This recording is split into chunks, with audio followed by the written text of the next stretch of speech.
السلام عليكم ورحمة الله.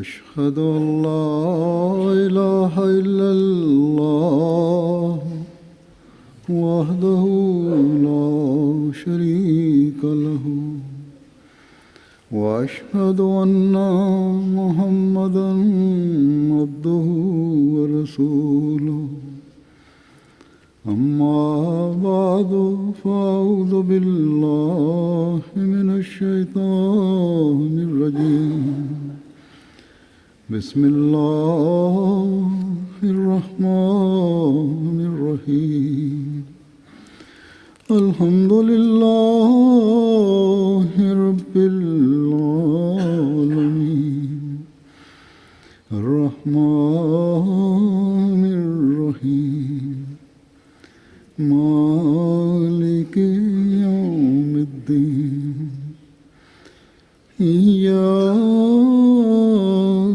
نعبد وإياك نستعين اهدنا الصراط المستقيم صراط الذين أنعمت عليهم غير المغضوب عليهم ولا الضالين.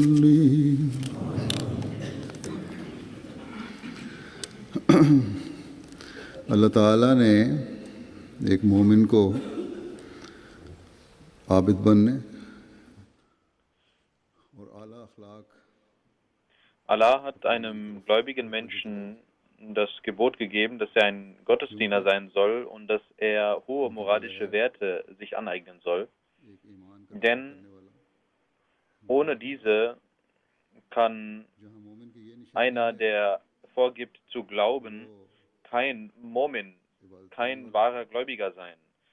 Die Anzeichen eines wahren Gläubigen sind, dass er zum einen Gottesdienste begeht und zum anderen sind seine Anzeichen, und es ist seine Pflicht, dass er sich vor absurden Dingen und vor Schändlichkeiten beschützt. Es kann nicht sein, dass ein Mensch sowohl sich als Gläubiger, als Mu'min bezeichnet, als auch gleichzeitig schlechte Werte an den Tag legt. In der Regel sind solche Menschen, die keinen guten Charakter besitzen, sie sind dann von schlechtem Charakter, wenn sie hochmütig sind. Deswegen hat Allah über die gläubigen Menschen des gnädigen Herrn gesagt, dass diese Menschen Yamshuna al-Ardi Hauna, das heißt, sie laufen auf der Erde sehr demütig.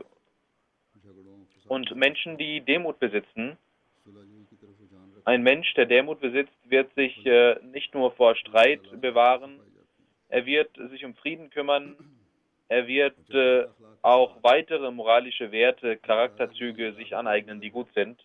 Und wenn er hohe moralische Werte hat und dann auch diese verbindet mit dem Willen Gottes und das für die Zufriedenheit Gottes tut, mit seinen moralischen Werten einen guten Umgang pflegt und Gottesdienst leistet für das Wohlgefallen Allah, dann wird er diesen Zustand eines wahren Gläubigen bekommen und erhalten. Ein wahrer Gläubiger ist also jener, der sowohl ein Gottesdiener ist, als auch ein demütiger Mensch ist. Es ist auch richtig zu sagen, dass jeder Mensch andere Fähigkeiten und andere Möglichkeiten besitzt. Menschen haben verschiedene Körper, Menschen haben verschiedene Situationen, durch die sie gehen. Es gibt temporäre Hindernisse für Menschen. Deswegen kann nicht jeder Mensch in jedem Zustand und in jeder Zeit seine moralischen Werte auf gleichem Niveau halten. Genauso kann er für seinen spirituellen, für seinen seelischen Fortschritt, für seine Gebete kann er auch nicht, dieses Niveau kann er auch nicht अल्लाह ताला ने immer gleich halten, so wie es von ihm verlangt wird, dass er diese Werte an den Tag legen soll. Deswegen hat Allah für die gläubigen Menschen auch gemäß ihren Zuständen und gemäß ihren Möglichkeiten hat Allah ihnen Wege gegeben. या Allah möchte nicht eine Last über die Menschen auferlegen, die sie nicht tragen können. Allah möchte auch nicht, बस ये कहना dass er eine Last auf die Menschen auferlegt, die ihrem Zustand und ihren Möglichkeiten nicht entsprechen. Deswegen kann man nicht sagen, dass es Aufgaben gibt, die für den Menschen unmöglich sind, ये बात कम से कम und deswegen soll er diese nicht machen oder kann er diese nicht machen. Das sollten zumindest ये सही नहीं die Muslime nicht sagen, denn im Islam finden wir ein anderes Konzept. अल्लाह ताला Das ist nicht richtig, so zu sagen. Über die Gebete hat Allah gesagt, den gläubigen Menschen, diese sind euch auferlegt, ihr sollt diese Pflicht erfüllen. Dann sagt aber Allah auch gleichzeitig, dass es verschiedene Möglichkeiten, verschiedene Zustände gibt. Zum Beispiel, wenn es einen Menschen gibt, der nicht stehen kann, dann hat er die Möglichkeit, das Gebet im Sitzen zu verrichten. Und wer das Gebet nicht einmal im Sitzen verrichten kann, für ihn gibt es, wenn er so krank und schwach ist, erschöpft ist, dann gibt es für ihn auch die Möglichkeit, weil er nicht sitzen kann, dass er im Liegen betet. कि किसी खास अंदाज में लेटना है जिस तरह इंसान लेटा हो वही नमाज पढ़ Und es gibt keine Bedingung, wie man liegen soll, sondern सफर je nachdem, wie krank er ist, wie er liegen kann, soll er liegen und beten. कह दिया कि कसर कर लो Wenn er auf einer Reise ist oder eine andere, अपनी किसी बीमारी की वजह से ein anderer Missstand herrscht, नमाज dann kann er das Namaz verkürzen oder das Namaz Jama machen und zwei Gebete zusammen verrichten, zusammenlegen. काम करते हों Das heißt, der Mensch kann nicht sagen, dass es für ihn nicht möglich ist zu beten. गंदे हुए हों Solche Menschen, die scheinbar साफ कपड़े नहीं Arbeiten जैसे tun, wo ihre Kleider schmutzig werden, dann haben sie auch die Möglichkeit, in ihren schmutzigen Kleidern zu beten, aber sie können nicht deswegen das Gebet missachten.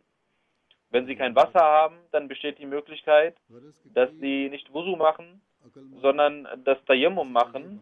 Und es gibt für jeden vernünftigen मुमकिन Menschen gibt es keinen Ausweg है आवाज कायम है zu sagen, dass er das Namaz, das Gebet nicht verrichten kann. बस Wenn er bei Bewusstsein ist, dann ist es eine Pflicht für ihn zu beten. हमारे लिए नामुमकिन है Über das Namaz zu sagen, dass es Zustände gibt, wo wir nicht beten können, das ist absolut falsch. Wenn man viele Menschen fragt, dann bringen sie Vorwände hervor. ईमान से दूर Solche Menschen, die solche Vorwände hervorbringen, entfernen sich von ihrem Glauben. हर एक को तो जो देनी चाहिए आयरलैंड में जब मैं Jeder von uns sollte sich darum kümmern. Als ich in Irland die Moschee eröffnete und die Freitagsansprache hielt साहब ने लिखा und über die Gottesdienste sprach, लोगों से भी खता है schrieb mir ein Murabbi Sahib aus den USA und aus anderen Orten schrieben mir auch Menschen, इसे साफ dass nach der Freitagsansprache मस्जिद में die Anwesenheit in den Moscheen sich erhöht hat. की Das heißt also, वजह से dass या das Nichterscheinen की वजह से नहीं था von बल्कि an den Gebeten nicht जब तवज्जो दिलाई गई äh, तो असर हुआ auf Dinge beruht, die unmöglich sind, sondern weil die Menschen schwach sind.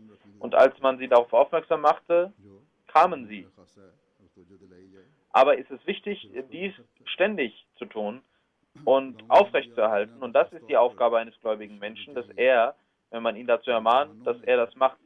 Khuddamul Ahmadiyya und Lajna sollten vor allem sich darum kümmern, dass in den Jugendlichen और बातों का हक अदा die Gewohnheit zu beten vorhanden ist. Sie haben ein Alter, wo sie jung sind und gesund sind und sie können die Gebete aufrechterhalten. Der verheißene Messias al-Islam hat uns darauf insbesondere aufmerksam gemacht, की जा सकती है dass in dem Jugendalter, wenn man gesund ist, man wirklich beten kann. Und im Alter, im hohen Alter, gibt es verschiedene Krankheiten, verschiedene Schwächen und der Mensch ist nicht in der Lage, diese Dinge vollständig zu erfüllen, die Pflichten der Gebete. कि खुदा ताला के मुकर्रर करदा फराइज़ Der Mensch sollte darüber nachdenken, तो तबीयत dass Allah जबर कर कर भी अगर अदा करना ihm चाहिए तो अदा करना Pflichten auferlegt hat चाहिए। und man diese Pflichten auch ज़रूरतों के बावजूद angehen muss, wenn man dafür auf sich selbst Zwang ausüben muss. अल्लाह ताला ने Und nicht जब सेहत दी trotz vorhandener Möglichkeiten diese तो vernachlässigt. सेहत का शुक्राना भी Allah hat uns Gesundheit gegeben करने के लिए ज़रूरी है। und es ist eine Form der Dankbarkeit, dass man die Pflichten erfüllt, die Allah uns auferlegt hat. सेहत का की हालत Und dies kann man tun, indem man Gottesdienste verrichtet. इबादतें Die Dankbarkeit बनाने की ज़रूरत है, नमाज़ों की अदायगी की ज़रूरत für die Gesundheit है। sind Gebete, बहुत ज़्यादा हमें कोशिश करनी चाहिए। sind die Pflichtgebete. Dazu sollten wir uns sehr stark kümmern. अब मैं Denn ohne dies kann unser Glaube nicht vollständig werden. अच्छे अखलाक आला अखलाक Nun komme ich zu der zweiten Sache, nämlich hohe moralische Werte. बहुत बड़ा वसफ सच्चाई Hohe moralische Werte sind Dinge, पर कायम रहना है। die vor allem geprägt sind. Der Charakter solcher Menschen ist geprägt von der Wahrheit. Sie sprechen die Wahrheit und sie bleiben auf der Wahrheit. झूठ के Es ist eine Besonderheit des gläubigen Menschen, dass er immer die Wahrheit spricht und dass er nicht झूठ से auch nur in die Nähe der Lüge gerät. Und das ist nur dann möglich, wenn man die Lüge hasst. कि मुख्तलिफ मौकों पर Aber was sehen wir auf der Welt? बाज़ लोग कह देते हैं कि मेरा इरादा तो नहीं था। Wir sehen, dass die Leute sich auf Lügen stützen. Sie sagen, sie hatten es nicht vorgehabt zu lügen, aber sie haben dies aus Versehen gemacht. मुझसे फलां बात निकल गई इसलिए Es gibt Menschen, die hier Asyl beantragen मेरा इरादा und sagen, ich habe aus Versehen dies und dies gesagt आदत ना हो। und das ist ein Fehler gewesen, ich wollte das nicht machen. Aber das ist बहरहाल अल्लाह ताला तो falsch, weil wenn man die Gewohnheit hat, die Wahrheit zu sagen, dann macht man auch diese Fehler nicht.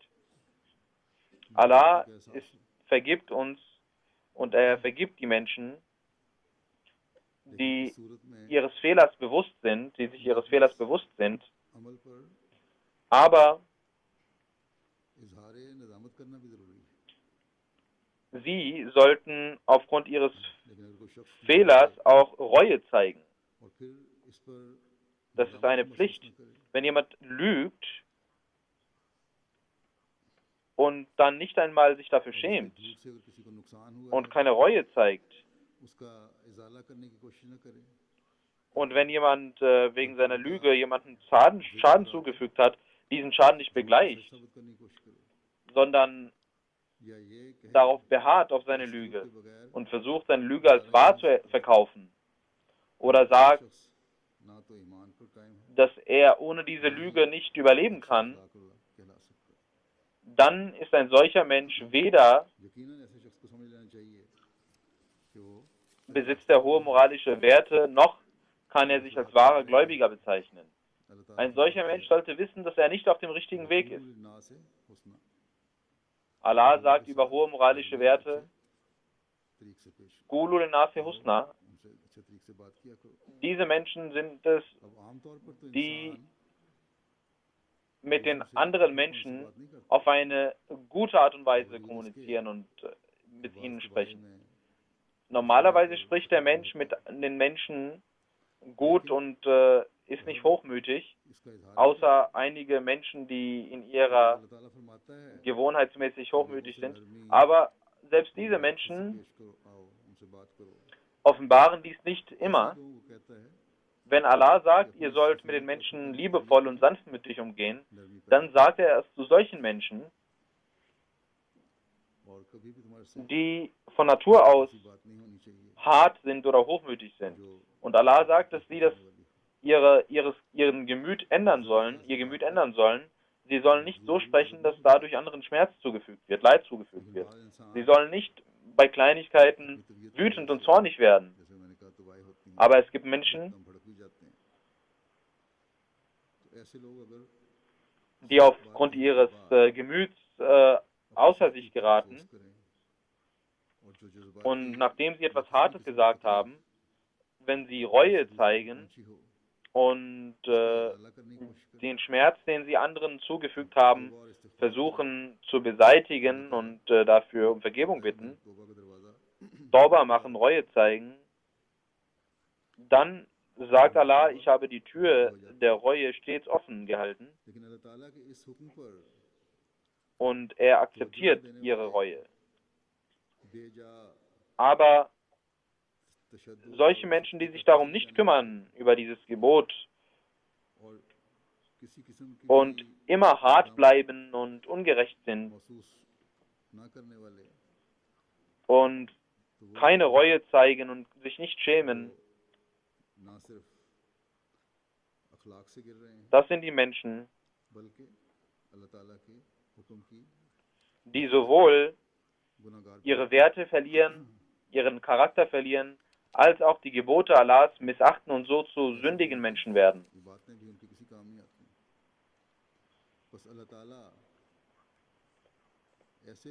Auch die Gottesdienste solcher Menschen können ihnen nichts bringen. Allah möchte solchen Menschen die Hoffnung für seine Vergebung geben, die Reue zeigen, die, wenn sie Fehler machen, Reue zeigen und sich schämen und versuchen, diesen Fehler zu beheben, zu beseitigen. Doch ein Mensch, der sich nicht einmal schämt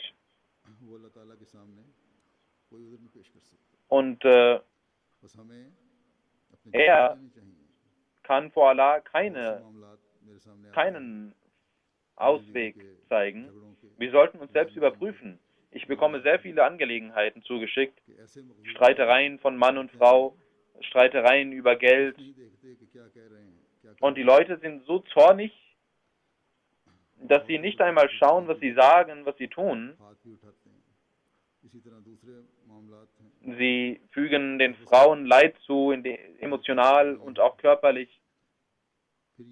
Es gibt auch andere Angelegenheiten, wo sie miteinander falsch umgehen. Und sie versuchen gar nicht zu verstehen, wenn das Islahi-Komitee versucht oder das Qasar versucht, dass diese Menschen sich verbessern, dann bleiben sie stur und wenn dann eine Entscheidung gefällt wird und eine Strafe verhängt wird, dann schreiben sie um Vergebung. Und dann versuchen sie, das rückgängig zu machen. Die Ungerechtetaten, die sie zugefügt haben. Wenn Menschen nach der Strafe um Vergebung bitten, dann ist es okay, dass sie sich selbst beschützen dadurch. Aber den Fleck der Strafe haben sie auf ihrem Körper. Wenn sie nicht hochmütig wären und ihr Ego beiseite lassen würden, dann hätte man dies vermeiden können.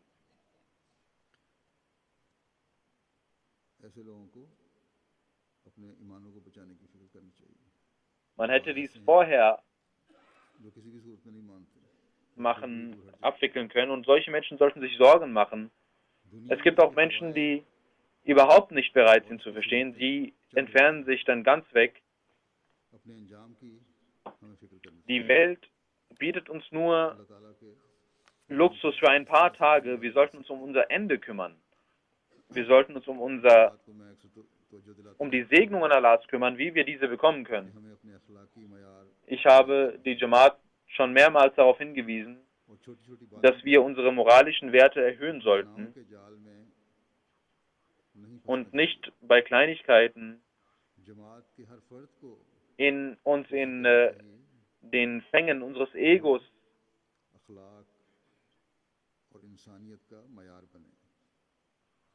halten sollten. Jedes Mitglied der Jamaat sollte ein hohes Niveau an moralischen Werten an den Tag legen.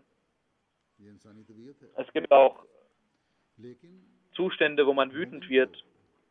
Das ist normal. Das ist ein Teil des menschlichen Gemüts. Aber ein gläubiger Mensch Für ihn gibt es Gebote Gottes. Wir sollten versuchen, unsere Emotionen in Zaum zu halten und gemäß dem Willen Gottes diese zu verwenden. Ich habe als Beispiel die Streitereien zwischen Mann und Frau angesprochen. In der Khutbah Nigah werden Verse rezitiert und Allah hat die Taqwa, die Gottesfurcht angesprochen und verschiedene Gebote erteilt. Und beide, Mann und Frau, sollten diese einhalten. Aber die meisten Menschen missachten diese. Sie denken, sie haben ihr Nikah und ihre Hochzeit hinter sich und das reicht. Solche Menschen, die stur sind und hochmütig sind und stolz sind auf ihre Sturheit, die nicht nur stur bleiben, sondern auch auf ihre Sache so sehr beharren und stolz darauf sind, dass sie das tun, dass sie beharrlich waren. Wir haben jenen Menschen erniedrigt und sie denken, dass ihre Emotionen gerechtfertigt sind und die Emotionen des anderen nichts wert sind. Und sie sagen, alles, was wir gemacht haben, ist richtig.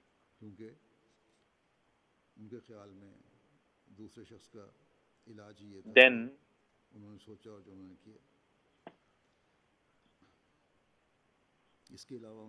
sie sagen, dass sie dem anderen nicht Leid zugefügt haben, sondern richtig getan haben, was sie auch immer taten, und es keinen anderen Weg gab als diesen. Wenn man diesen Menschen glaubt, dann heißt das, dass jene Religion, der sie angehören, falsch ist. Denn die Religion sagt etwas anderes. Sie können zwar sagen, dass der Glaube ihnen schwerfällt oder das zu tun, was der Glaube von ihnen verlangt, schwerfällt, aber sie können nicht sagen, dass sie dazu genötigt waren, dieses Gebot zu brechen, sonst gab es keinen Ausweg. Das ist falsch, denn so würden sie ihre Religion als Lüge bezeichnen. Allah sagt, ihr sollt eure Wut in Zaum halten, ihr sollt miteinander gut umgehen.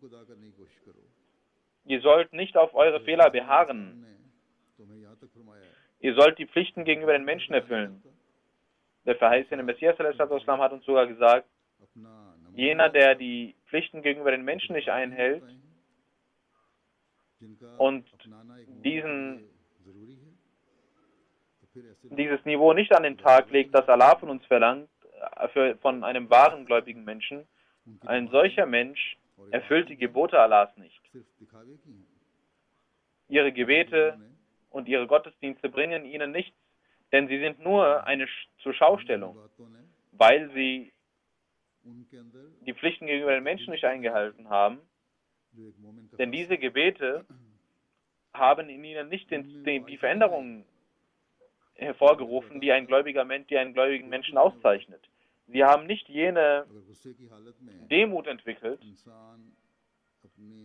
die ihnen die Nähe Allahs gibt. Wenn ein Mensch im Zustand des Zorns sich selbst filmen würde, heute kann man das sehr einfach machen, dann würde ein vernünftiger Mensch, wenn er wieder beruhigt ist und sich das anschaut, dann würde er sich sehr schämen, was er da gemacht hat.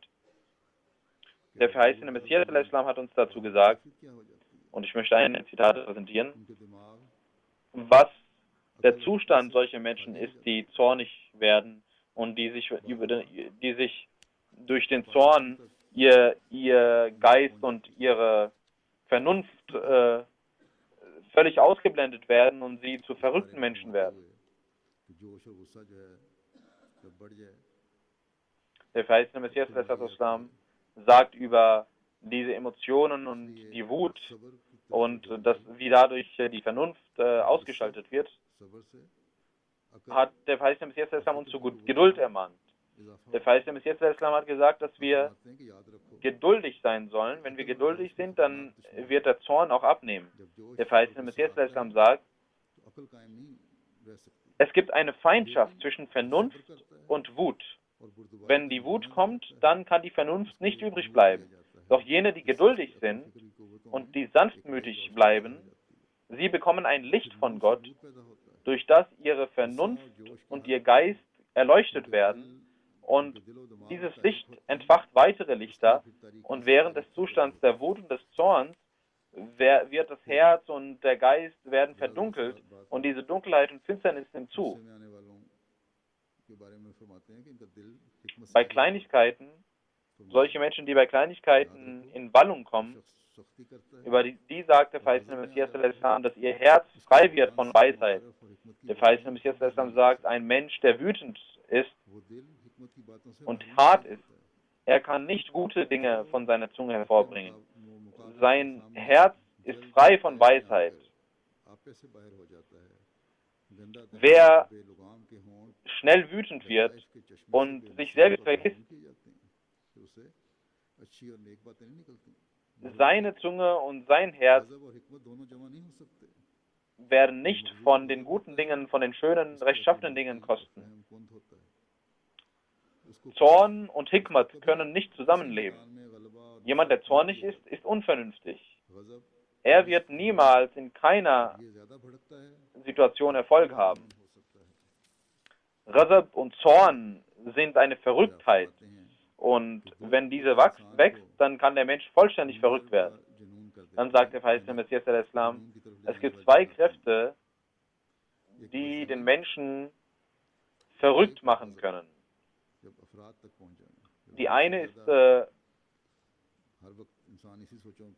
Argwohn, übel über andere nachzudenken, und zweitens Zorn und Wut. Wer ständig wütend und zornig ist und schlecht über andere denkt und argwöhnisch ist, er wird verrückt. Es ist also eine Pflicht, dass ein Mensch sich vor Argwohn und vor Wut beschützt.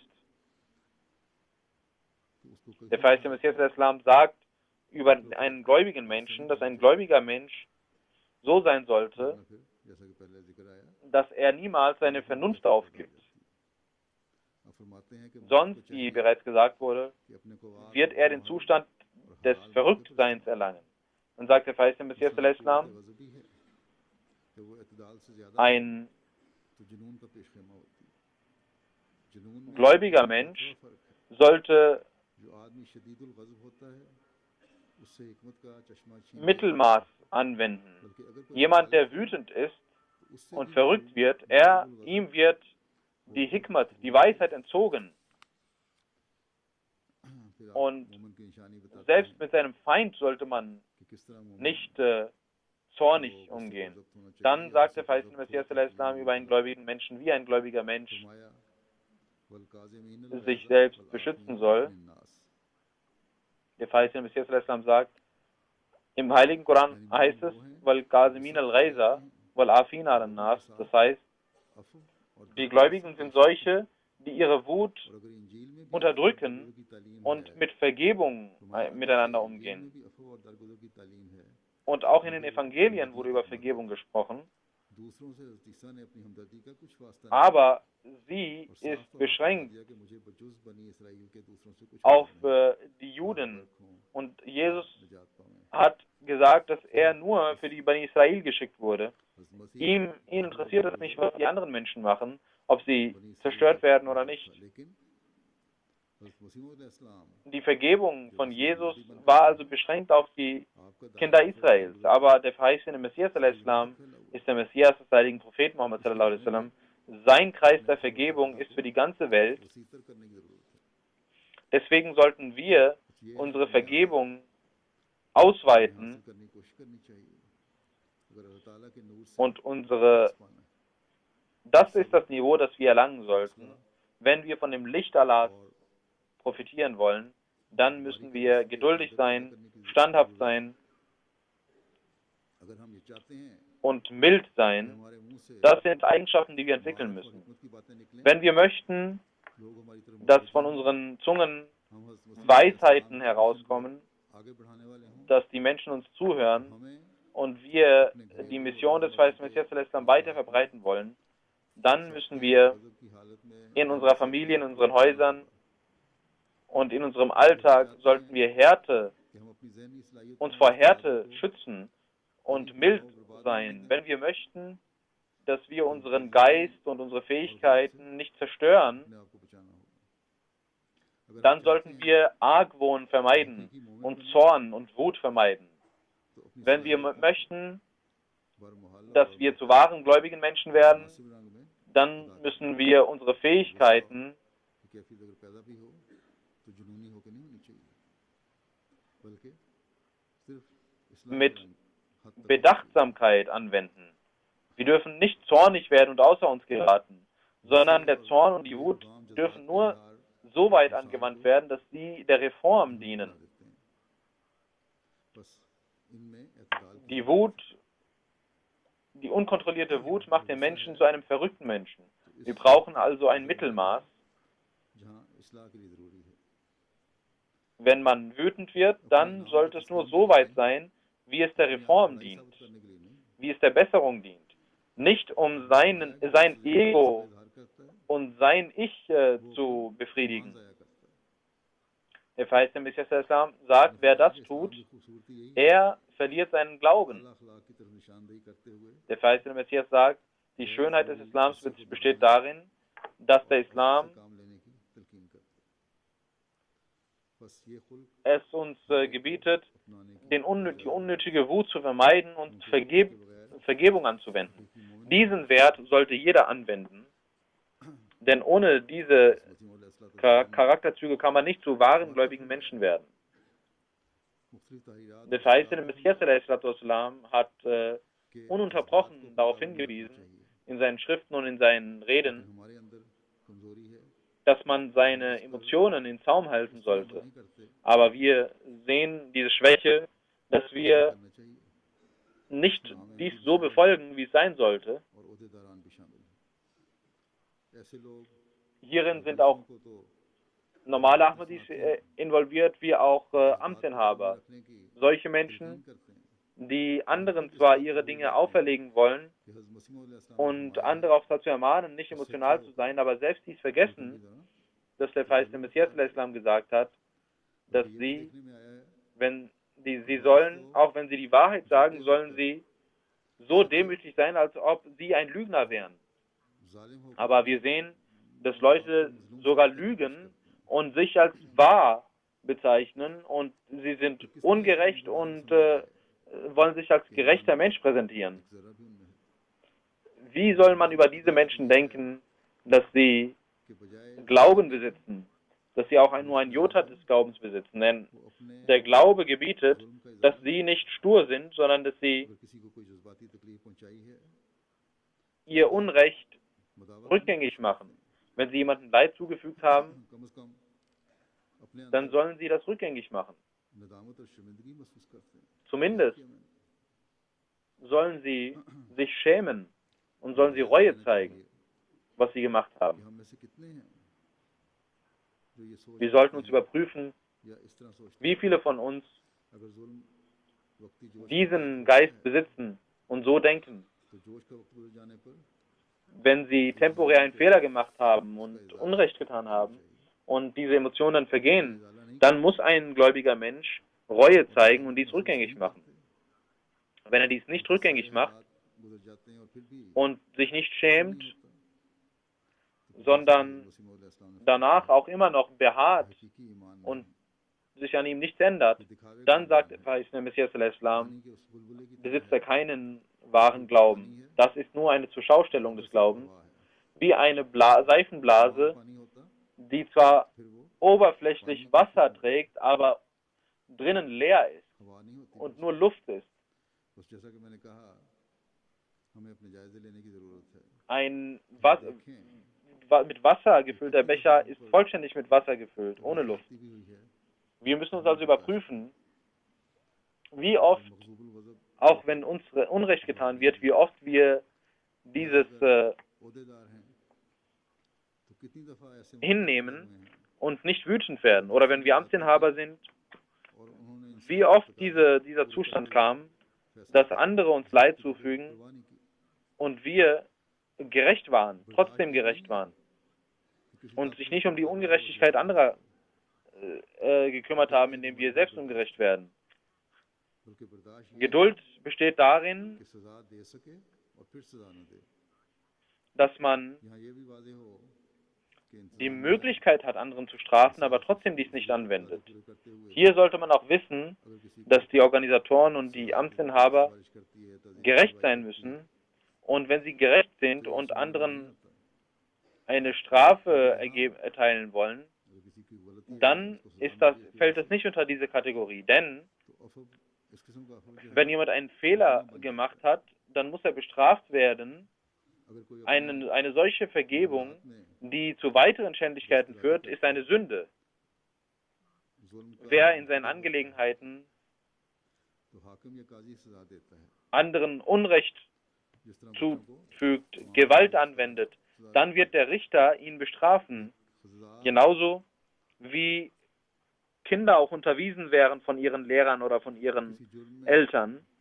किसी को मिलती है तो इसलिए Wenn man eine Sünde begeht नाफरमानी की und eine Strafe bekommt, या दूसरों के हुकूक तलफ किए dann, weil man gegen das Gebot der Scharia vorgegangen ist oder andere भी करते हैं Rechte der anderen शरीयत के कवानीन की पाबंदी verletzt नहीं hat. करते Diese Erklärung ist notwendig, weil einige Menschen Unrecht tun, nicht die Gesetze der Scharia akzeptieren, anderen ihre Rechte wegnehmen में जमात जब ताज़ीर करता है und dann trotzdem, तो ये मेरी बातें wenn die Jamaat sie bestraft, फिर मुझे dann शुरू कर देते हैं और अभी शुरू कर देंगे शायद zitieren sie mich und schreiben mich und tun das vielleicht jetzt auch jetzt. किया जाए Sie haben doch eine Freitagsansprache über Vergebung gehalten, aber uns wird Unrecht zugetan, bitte vergeben Sie uns. किसी से कोई ज़ाती दुश्मनी नहीं Und ich habe das bereits sehr oft gesagt und sage es noch einmal, dass ich mit niemandem gegenüber feindlich gesinnt bin. उनके लिए भी Ich bekomme auch गुस्सा नहीं आया Briefe mit Beschimpfungen. जिस बात पैदा नहीं हुए गुस्से के Ich war nie wütend wegen diesen Briefen.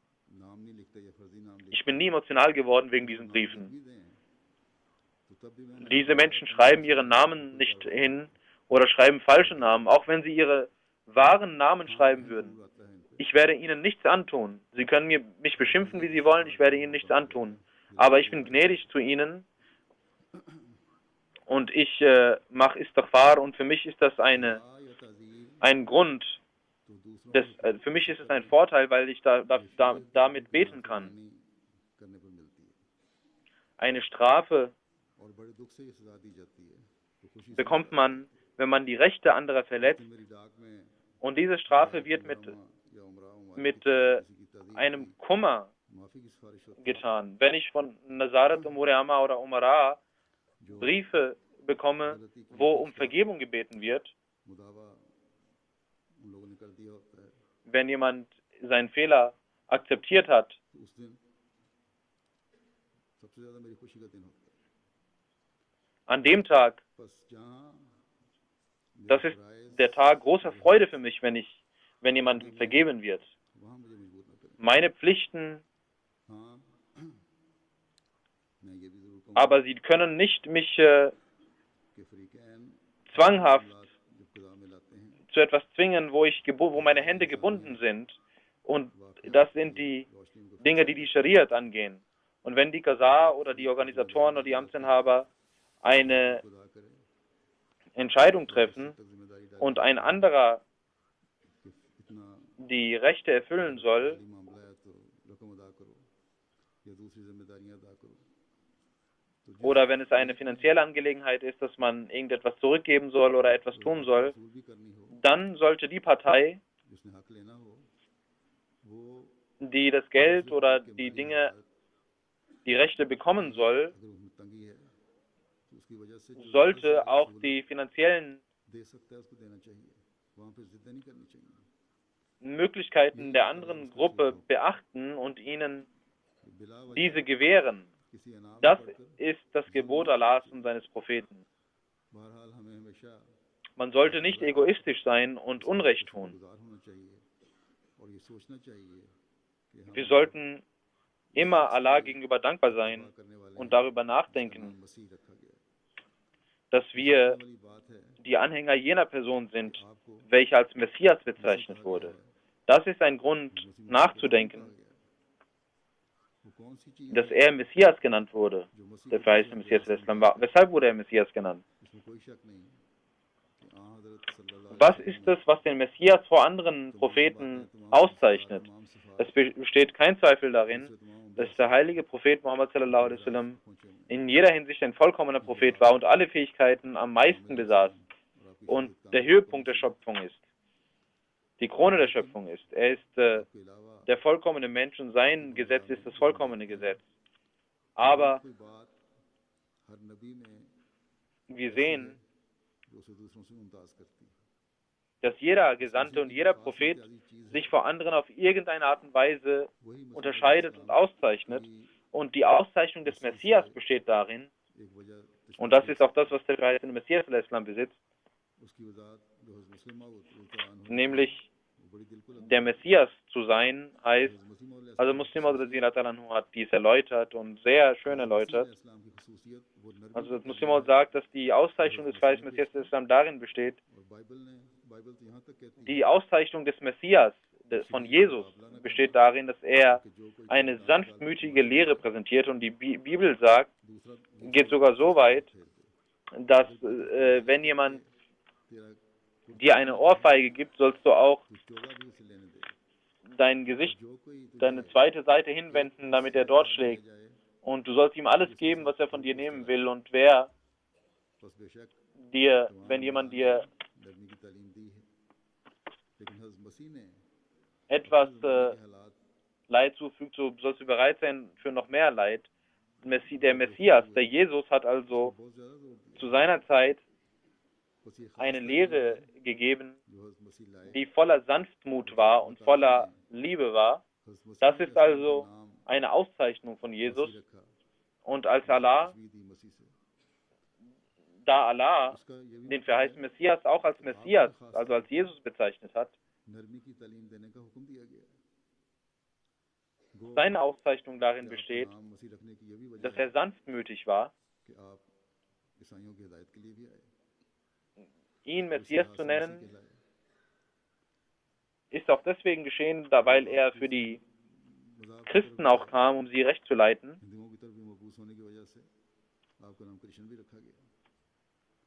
Er kam auch für die Hindus und deswegen wurde er als Krishna bezeichnet. Ebenso für die Muslime und für die ganze Welt kam er als Gehorsamer des heiligen Propheten Muhammad sallallahu alaihi wasallam. Aber der Name Messias zeichnet sich aus dadurch, und das ist sein eigentlicher Name, weil der verheißene Messias sallallahu alaihi wasallam Sanftmut gelehrt hat und gelehrt hat, nicht hart zu sein und Härte zu beseitigen. Der verheißene Messias sallallahu alaihi wasallam sagt, Gott möchte, dass ihr eine Revolution in euch hervorruft und er verlangt von euch einen Tod, nachdem er euch Leben geben wird. Ihr sollt untereinander vergeben und die Sünden und die Fehler einander vergeben, denn jener Mensch ist ein Unfriedenstifter, der die Fehler seines Bruders nicht vergeben möchte. Er wird zerschnitten werden, denn er sät Unfrieden. Ihr sollt euer Ego und eure Triebe beiseite legen und ihr sollt den gegenseitigen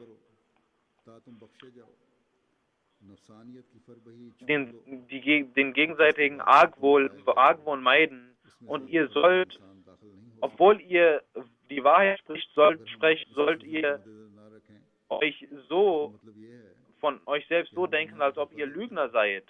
Wenn wir diese Unterweisung nicht befolgen, dann betrügen wir die Welt. Wenn wir diese Lehre nicht befolgen, welchen Recht haben wir dann andere dazu einzuladen? Wir müssen uns also sehr stark reformieren. Wir müssen ein Vorbild an den Tag legen, dass die Welt weiß und denkt, dass wir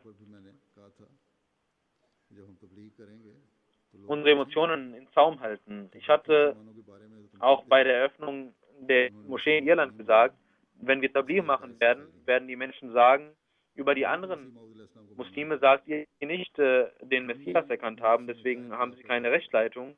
Ihr habt den Messias erkannt. Was habt ihr denn, welche Revolution habt ihr denn in euch selbst hervorgerufen? Unser Vorbild, müssen gemäß unserer सारे तो अखलाक से गिरी हुई हरकत नहीं करते सोचना चाहिए कि क्या सारे ईसाई die Religionsangehörigen anderer Religionen sind nicht alle schlimm. Nicht alle Christen, nicht alle Hindus und nicht alle anderen Religionsangehörige verhalten sich falsch oder streiten sich. Nein, es gibt viele von ihnen, die Frieden stiften und die gerecht sind. Wenn unter uns einige gerecht und andere ungerecht sind, einige gut und andere weniger gut sind, dann gibt es keinen Unterschied zwischen uns und ihnen. Dieser Unterschied besteht dann, wenn wir dieser Lehre folgen und diese Gewohnheit des Zorns und der Streiterei beseitigen oder so stark beseitigen, dass man diese nicht mehr sehen kann. Und die wenigen, die übrig bleiben, die sollte man meiden. Wir sollten diese Sünde beseitigen. Der heilige Prophet Muhammad sallallahu alaihi wasallam hat gesagt über die Befreiung von der Sünde: Wenn ihr eine Sünde und eine Schändlichkeit seht, dann sollt ihr, wenn ihr die Kraft besitzt, mit der eigenen Hand gegen diese vorgehen. Wenn ihr diese Kraft nicht besitzt, dann sollt ihr mit eurer Zunge dagegen vorgehen. Und wenn ihr das nicht auch besitzt, dann sollt ihr zumindest in eurem Herzen denken, dass das falsch ist. Auch in der Ahmadiyya-Gesellschaft, in der Ahmadiyya-Gesellschaft sollten diese Dinge als falsch angesehen werden, die falsch sind. Und gemäß dieser Reihenfolge sollte man das dies tun, die der heilige Prophet sallallahu alaihi wasallam uns erklärt hat, dass man diese verhindert, dass man diese beseitigt oder zumindest als falsch akzeptiert. Und wenn jeder das tut, wenn jeder dieses Gefühl besitzt, dann werden einige wenige uns, werden wir allgemein ein hohes Niveau an den Tag legen. Wir dürfen niemals einem Ungerechten helfen. Wir sollten jenen Weg gehen, den Allah und sein Prophet sallallahu alaihi wasallam uns auferlegt haben. Und in dieser Zeit hat der verheißene Messias sallallahu alaihi wasallam insbesondere darauf hingewiesen, wir sollten mit Liebe vorgehen, mit Vergebung vorgehen. Wenn man andere sieht, dass sie ungerecht sind, dann sollte man wissen, dass sie nicht ungerecht waren gegenüber diesem anderen Menschen, sondern dass sie ungerecht gegenüber uns und dem verheißenen Messias waren. Weil der verheißene Messias al-Islam erschienen ist für eine Sache und gegen diese ist er vorgegangen, dieser Mensch. Solche Menschen daran zu hindern, ist unsere Aufgabe. Wenn wir dies nicht mit unserer Hand können, dann mit unserer Zunge. Wenn wir das nicht mit unserer Zunge können, dann zumindest sollten wir dies als falsch anerkennen und für sie beten.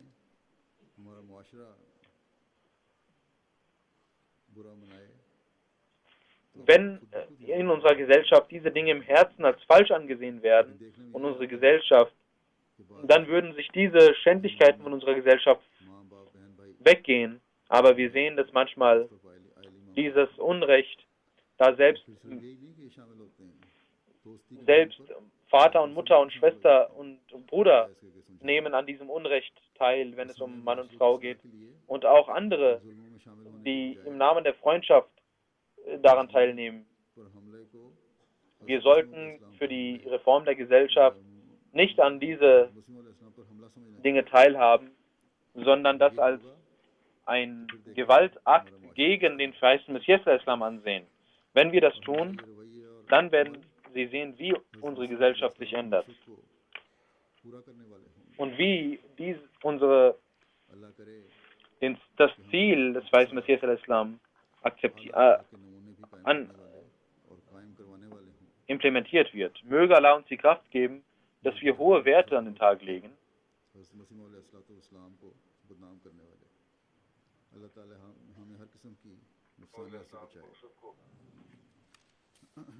आज भी नमाज जुमा के बाद मैं एक जनाजा हाजिर पढ़ाऊँगा जो मुकर्रमा आसिया बेगम साहिबा, एलिया चौधरी मोहम्मद अब्दुर्रहमान साहब मरहूम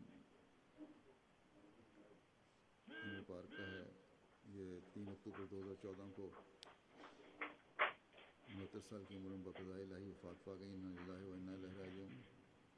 आप हज़रत मसीह मौऊद अलैहिस्सलाम के सहाबा हज़रत अहमद यार साहब और Ich werde ein Janaza-Gebet verrichten अफलवेरी वाले की von Frau Asia Begum Saiba. Sie ist am 3. Oktober 2014 im Alter von 69 Jahren verstorben. Inna lillahi wa inna ilaihi raji'un. Sie war